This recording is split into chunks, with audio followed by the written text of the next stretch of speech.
그날 밤 한양 성박 작은 서당에서 불길이 치솟았다. 마을 사람들이 잠든 깊은 밤 서당직이 연하만이 그 불길 속에 있었다. 불길은 순식간에 서당 전체를 집어삼켰다. 수십 년 된 목조 건물은 한순간에 무너져 내렸고 그 안에는 조선 팔도에서 모인 귀한 책들이 재가 되어 사라졌다. 연하는 무너지는 대들보 아래 갇혔다. 온몸이 화상을 입었지만 그녀는 여전히 한 권의 책을 가슴에 품고 있었다. 그 책은 서당의 훈장이 마지막 순간 그녀에게 맡긴 것이었다. 아직 끝나지 않았어. 그녀의 목소리는 연기에 갇혀 겨우 들릴 정도였다. 하지만 그 눈빛만큼은 살아있었다. 멀리서 누군가가 달려왔다. 서당의 학동이었던 도윤이었다. 그는 불타는 서당을 보고 넋을 잃었다가 곧 연하를 찾기 시작했다. 연하 누나, 연하 누나, 어디 계세요? 도윤은 불길을 헤치고 서당 안으로 뛰어들었다. 무너진 기둥 사이로 연하의 손이 보였다. 그는 온 힘을 다해 기둥을 들어 올렸다. 연하는 이를 악물고 몸을 일으켰다. 그녀의 손에는 여전히 그 책이 들려 있었다. 책 표지에는 금빛 글씨로 봉안계록이라고 쓰여 있었다. 연하와 도윤은 불타는 서당을 빠져나왔다. 마을 사람들이 모여들었지만 서당은 이미 잿더미가 되어 있었다. 다음 날 아침 연하는 살아남은 학동들을 모았다. 도윤, 설진, 유강, 그리고 5명의 어린 학동들이었다. 모두 얼굴이 그을리고 옷이 찢겨 있었다. 연하는 그들 앞에 봉안계록을 펼쳤다. 책 속에는 조선 팔도의 권력자들 명단이 빼곡히 적혀 있었다. 양반, 상인, 관리들의 이름과 함께 그들이 주고받은 뇌물과 비리가 낱낱이 기록되어 있었다. 훈장님께서 평생을 걸어 모으신 기록입니다. 이것이 바로 서당이 불탄 이유입니다.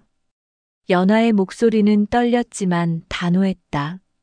학동들은 숨을 죽이고 책을 바라보았다. 그날 밤 연하는 혼자 불탄 서당터를 찾았다. 달빛이 제 위에 고요히 내려앉았다. 그녀는 무릎을 꿇고 재를 만졌다. 그 재 속에는 훈장의 마지막 흔적이 남아 있었다. 훈장은 불이 나던 그날 연하에게 마지막 말을 남겼다. 이 기록을 박어사께 전하거라. 그분만이 이 어둠을 끝낼 수 있다. 연하는 그 말을 가슴에 새겼다. 그리고 다음 날 학동들과 함께 한양으로 떠날 준비를 했다. 출발 전날 밤 이상한 일이 벌어졌다. 유강이 사라진 것이었다. 그는 저녁까지 다른 학동들과 함께 있었지만 밤이 되자 흔적도 없이 사라졌다. 설진이 황급히 연하를 찾았다. 누나, 유강이가 없어요. 연하는 침착하게 주변을 살폈다. 유강의 짐은 그대로 있었지만 그가 늘 차고 다니던 주머니만 사라져 있었다. 그때 멀리서 발소리가 들렸다. 유강이 돌아오고 있었다. 하지만 그의 얼굴은 창백했고 손은 떨리고 있었다. 어디 다녀왔느냐?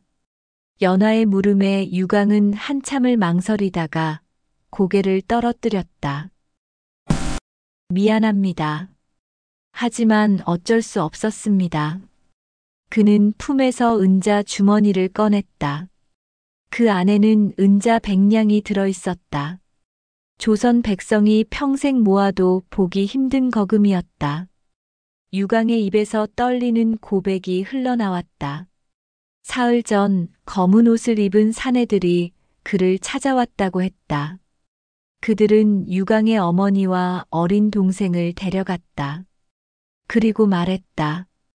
봉안계록의 위치를 알려주면 가족을 살려주겠다고. 거부하면 가족이 강물에 던져질 거라고. 유강은 견딜 수 없었다.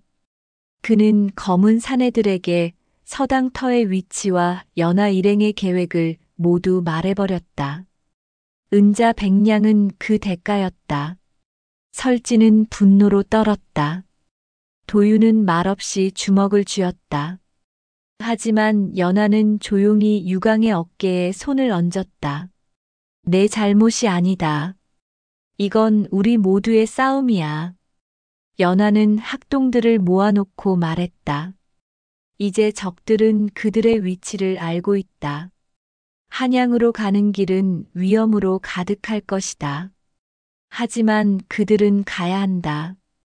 봉안계록을 박어사에게 전하지 않으면 훈장의 죽음도 불탄 서당도 모두 헛된 것이 되기 때문이다.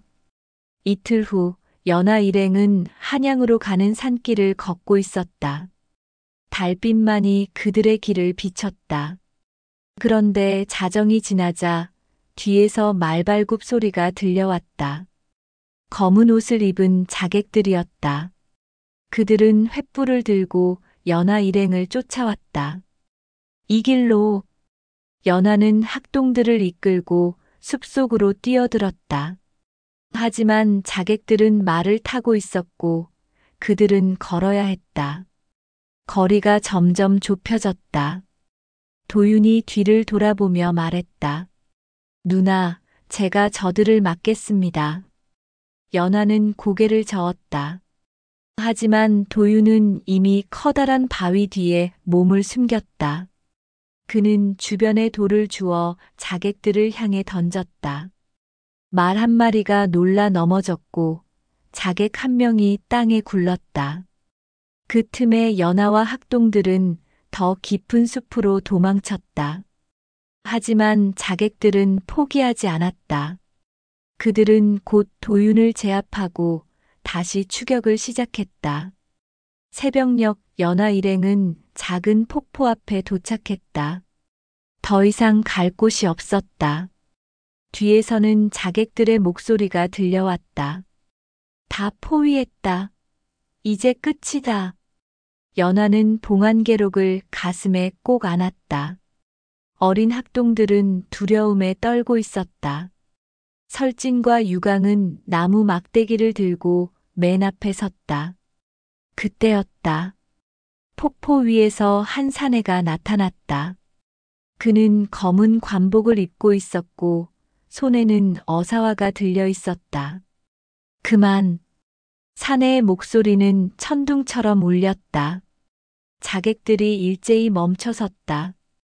그 사내는 다름 아닌 박어사였다. 박어사는 폭포 아래로 내려왔다. 그는 자객들을 한 명씩 바라보다가 날카롭게 물었다. 누가 보낸 자들이냐? 자객들은 대답하지 않았다. 하지만 박어사는 그들의 옷깃을 살폈다.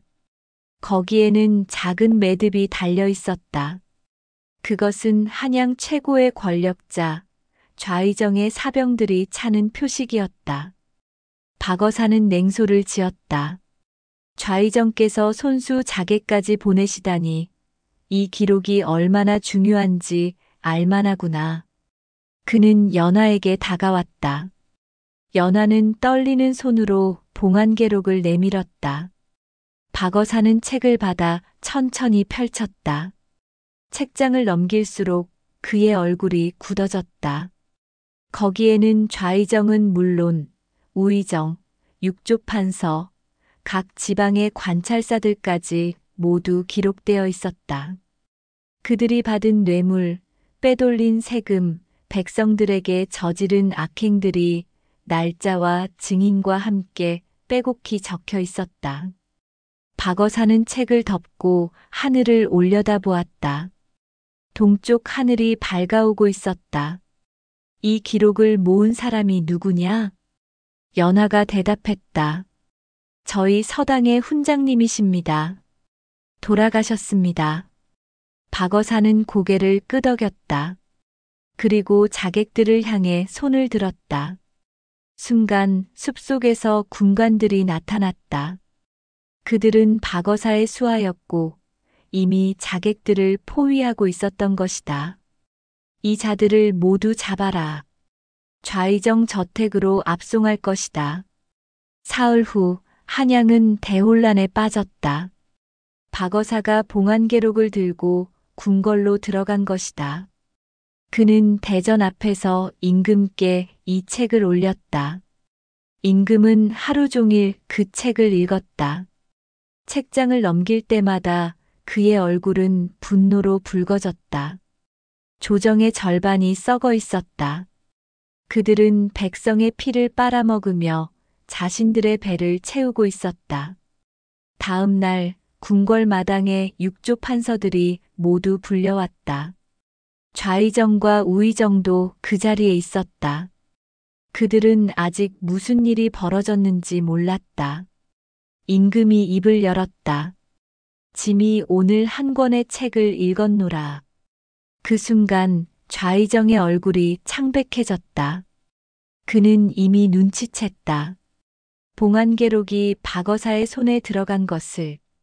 임금은 책을 들어 올렸다. 이 책에는 그대들의 죄가 낱낱이 적혀 있도다. 백성을 착취하고 나라의 재물을 훔치고 서로 짜고 죄를 덮어주었도다. 변명할 말이 있거든 하라. 조정은 침묵에 빠졌다. 누구도 감히 말을 꺼내지 못했다. 그들은 이미 끝났다는 것을 알았다. 임금은 어사대로 명을 내렸다. 좌의정과 우의정은 즉시 파직하고 옥에 가두라. 봉안계록에 이름이 적힌 모든 관리들을 조사하라. 백성들에게서 빼앗은 재물은 모두 돌려주라. 한양은 뒤집어졌다. 권력자들이 하루아침에 쓰러졌다. 감옥은 파직된 관리들로 가득 찼다. 백성들은 거리에 나와 환호했다. 한 달 후 연하는 다시 불탄 서당터로 돌아왔다. 이번에는 혼자가 아니었다. 도윤, 설진, 유강, 그리고 마을의 목수들이 함께였다. 박어사가 특별히 은자 1000냥을 내려보냈다. 서당을 다시 짓고 훈장의 뜻을 이어가라는 뜻이었다. 마을 사람들도 팔을 걷고 나섰다. 나무를 나르고 기둥을 세우고 지붕을 올렸다. 한 달 만에 새 서당이 세워졌다. 예전보다 더 크고 튼튼한 서당이었다. 서당 현판에는 명정서당이라고 쓰여 있었다. 밝을 명, 바를 정. 밝고 바른 가르침을 펼치는 서당이라는 뜻이었다. 유강은 가족을 되찾았다. 박어사의 군관들이 검은 사내들의 소굴을 찾아내 유강의 어머니와 동생을 구해냈던 것이다. 유강은 어머니 앞에서 통곡했다. 어머니는 아들의 머리를 쓰다듬으며 말했다. 내 잘못이 아니다. 이제 다 끝났구나. 개관식 날 박어사가 직접 서당을 찾아왔다. 그는 연하에게 한 권의 책을 건넸다. 이것은 봉안계록의 사본이다. 역사의 증인으로 서당에 보관하거라. 연하는 깊이 절했다. 훈장님의 뜻을 잊지 않겠습니다. 그날 밤 연하는 혼자 서당 마당에 섰다. 달빛이 새로 지은 서당을 비추고 있었다. 그녀는 하늘을 올려다보며 조용히 말했다. 훈장님, 보고 계시죠? 서당이 다시 섰습니다. 이제 이곳에서 아이들에게 바른 길을 가르치겠습니다. 바람이 불어와 그녀의 옷자락을 흔들었다. 마치 훈장이 대답하는 것 같았다. 다음 날 아침 서당 문이 열렸다. 마을의 아이들이 하나둘 모여들었다. 연하는 그들 앞에 섰다. 그녀는 더 이상 서당지기가 아니었다. 이제 그녀가 훈장이었다. 오늘부터 우리가 배울 것은 글자만이 아닙니다. 바른 마음, 정직한 행동, 그리고 불의에 맞서는 용기를 배울 것입니다. 아이들은 고개를 끄덕였다. 도윤과 설진은 연화의 조교가 되었다. 유강은 서당의 관리인이 되어 아이들을 돌보았다. 서당에서는 매일 책 읽는 소리가 들렸다. 아이들은 천자문을 배우고 논어를 읽고 역사를 공부했다. 하지만 가장 중요한 것은 훈장이 남긴 가르침이었다. 권력은 백성을 위해 있다. 지식은 세상을 바꾸기 위해 있다. 그리고 진실은 반드시 빛을 본다. 10년이 흘렀다. 명정서당은 조선에서 가장 유명한 서당이 되었다. 전국에서 배우고자 하는 이들이 찾아왔다. 연화는 훌륭한 훈장이 되었다. 그녀가 가르친 학동들은 조정의 관리가 되고 마을의 지도자가 되고 백성을 위해 일하는 사람들이 되었다. 도윤은 과거의 급제의 사원부 감찰이 되었다. 그는 스승의 가르침을 잊지 않고 부정부패를 척결하는 일에 앞장섰다. 설진은 의원이 되어 가난한 백성들을 무료로 치료했다.